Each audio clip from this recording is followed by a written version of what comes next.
Fans of all things jump scares and horror, the Dead Space remake is almost upon us, and if you're like me and many other people, this is a fan favorite and an anticipated release. And there are plenty of new and updated features to go over when it comes to this game. Today, we're gonna dive into 22 things that you may or may not know about the Dead Space remake. Welcome everybody to the Lumberjack Gaming Channel, your place for friendly, quality gaming content. The beautiful thing about this game is that it's not just a reskin, it's not just updated graphics. Every single part of this game has been looked at, reworked, remade, and so many people are covering it right now because honestly, it looks incredible. But we're gonna go ahead and dive on into 22 things you may or may not know about this game. There's a ton in here to go over, from new story elements to upgraded weapons, so be sure to stick around because some of the most exciting things are towards the end. This game is going to be running on the Frostbite engine. Now, if you know anything about engines, it seems like some people aren't super thrilled about this. The Frostbite engine runs games like Battlefield, Mass Effect Andromeda, EA's Star Wars Battlefront, and has been known to be glitchy at some times. However, this game is not an open world type of game. There's not as much stuff going on in the background, so a lot of people seem to think that the glitchiness really won't be there. Frostbite's definitely not a bad engine, but some people are picky about their engines. Everything in this game has been completely remade. It has been built from the ground up, so everything from the lighting, to the dirt on the floor, to Isaac's suit, to the ship, to the sound effects, every single part of this game has been built from scratch, from the ground up. So it's not just a reskin, it's not just a touch up. Everything should look and feel fantastic. It's also important to note that there are seamless transitions and no load screens in this game. While the original Dead Space 1 did not have many load screens, there were load screens in between the levels. However, one of the main goals with having a seamless transition and no load screens is that so you can go back to other areas that you've already been to possibly look for new items and activities. And while everybody loves no load screens and seamless transitions, there is a functional purpose to this as well. You will be able to go back to certain areas in case you missed something or haven't unlocked a certain way to get into an area yet. Personally, I already thought the original Dead Space was really great in this aspect, but now everything should feel as smooth as butter. It's also important to note that this is a next-gen and PC-only experience. So unfortunately, those of you guys who are still on the PS4, the Xbox One, this game will not be available to you.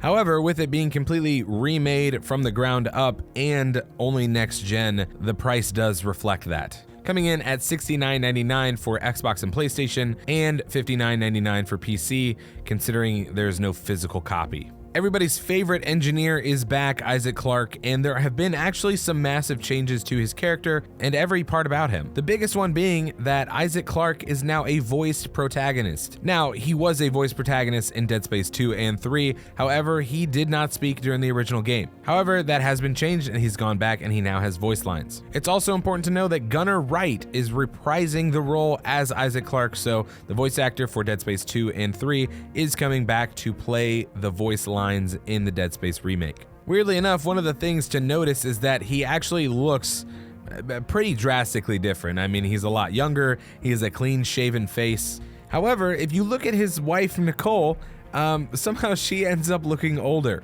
This definitely seems to be one of the most controversial parts of the remake, is how Isaac actually looks, especially in comparison to Nicole. When it comes to the remake, the development team has says they have taken cues from Resident Evil 2 and their remakes, because ultimately they're trying to recreate an experience without changing the game too much. And in the areas where they change the game, it doesn't actually change the outcome or the story at all. Which leads into our next point, that the fact that the major story beats have been unchanged from the game.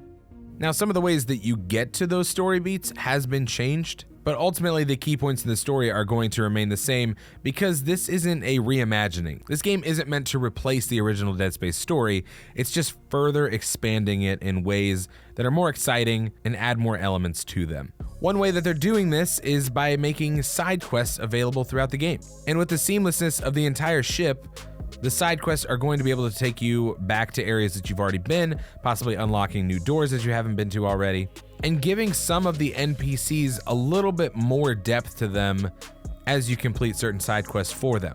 During these side quests and this deeper story dive, we're going to be able to find out a little bit more of what happened to Nicole during the outbreak. What we do know is that some of the last moments of her life, she tried to save as many survivors as she could before ultimately possibly taking her own life. One of the big things that they're adding into the remake is more depth of the story and the process that she went through during the necromorph outbreak, making her ultimate fate even more depressing for us. Because that's really what we needed, you know? In a similar manner, Dr. Cross apparently is also going to get more time to shine in this story instead of just finding audio logs that she created.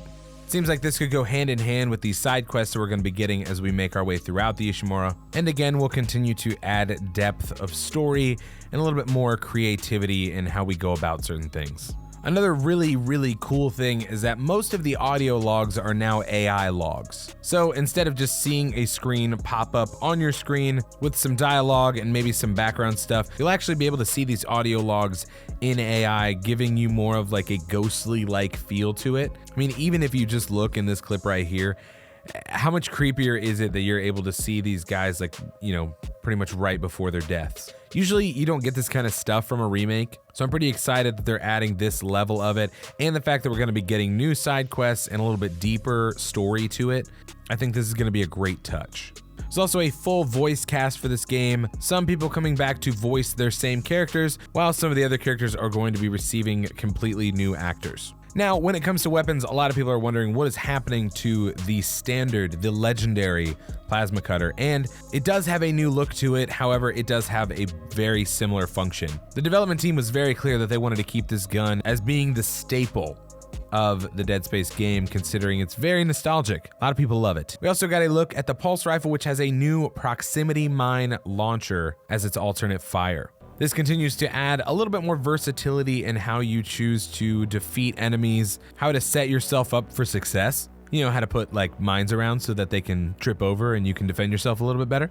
The Force Gun also has a really cool new ability. The Force Gun used to be able to push enemies, which it can still do. However, it can also now create a gravity well to, you know, to like pull enemies. But honestly, for real, with the Force Gun having this new alternate fire, the Pulse Rifle having a proximity mine launcher, all of these different elements are just going to create brand new combat experiences throughout the game and, you know, just switch up the way that you kill these things. While also on the topic of the guns, there are new abilities for pretty much all of the guns and unlockable upgrades for each one. And yes, this includes the plasma cutter as well. So hopefully you'll be able to really fine tune in your play style with all of the weapons that are available to you and the upgrades that you can also receive throughout your time with the game. There are also new elements to solving different problems, like adding circuit breakers to reroute power. So these work in a way that you might be able to reroute power so that there's no lights in the area or so that there's no oxygen in the area. There's a little bit more freedom to the play style, so you have to choose, you know, whether to float around and run around without any oxygen or run around in the dark. I'll be honest, I think I would take no oxygen. There are also several new rooms that are beyond upgraded security doors that you'll likely need to return to unlock the things behind them. Again, really tapping into that seamlessness, the ability to go back, to turn around, to explore new areas, makes this a little bit less of a linear progression through the game without taking away the way the game was supposed to be played, and adding new ways to go back and 100% the game and unlock things behind these doors. The development team has also spent a lot of time improving the zero-G areas and giving more of a 360-degree freedom. Honestly, that was one of my least favorite things about the original Dead Space, was just how linear the zero-G felt. These control elements were kind of clunky, in my opinion, but it's nice to see that they went through, they revisited them, and hopefully created a better experience when you're in zero-G, and more areas where you will find yourself in zero-G. Really making use of all the time and effort that they put into revamping this part of the game. One of the coolest things they've added to the Dead Space remake is the Intensity Director. This is a system that they put in place so that essentially random things can happen at random times. The best way to describe this is by reading a direct quote from the developers. It says, "It's a content organization, spawning, and pacing control system. And depending on how we count things, the system has more than 1,200 unique events with a massive variety of combinations available. Different elements like audio or lighting changes, fog or steam, enemy spawns, all that combined together in layers to create encounters that feel like handmade situations. So while there are going to always be certain parts that have certain things happen, this allows for some random things to also happen based on surrounding areas, scenarios that you find yourself in, hopefully creating a little bit more of a replay value so that every time you go through the game, something different could potentially happen, or if you turn around and go back to some place, again, something else could happen. Makes the jump scares a little jumpier and not as predictable.